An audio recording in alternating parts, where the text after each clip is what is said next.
Je note que depuis le moment où je portais cette, si nécessaire, je le pense, inscription du non-consentement dans la définition pénale du viol et de l'agression sexuelle en novembre dernier dans cette commission,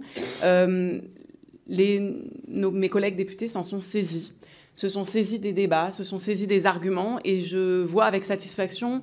la position de certains groupes ou de certains collègues évoluer, et je crois que ça va tout à fait dans le bon sens. Et donc je salue tout le travail argumentaire qui a été fait de toutes parts en la matière. Évidemment, je salue aussi les associations, les juristes,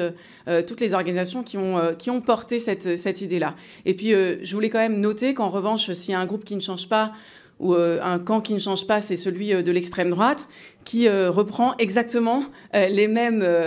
arguments complètement contradictoires que la dernière fois. Donc l'extrême droite qui nous habitue à tenser notre justice pour son laxisme, à vouloir toujours plus de répression, à vouloir des peines planchées, comme vous venez de nous le rappeler, là, tout d'un coup, nous explique qu'au nom de l'individualisation de la justice, qu'au nom de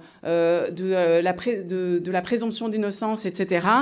il ne faudrait pas faire dans le texte qui, au contraire, est très bordé et permet en réalité d'éviter que notre justice considère que finalement beaucoup de choses peuvent être condamnables, mais que quand il s'agit des violences sexistes et sexuelles, eh bien, les classements sans suite à la chaîne, les 94%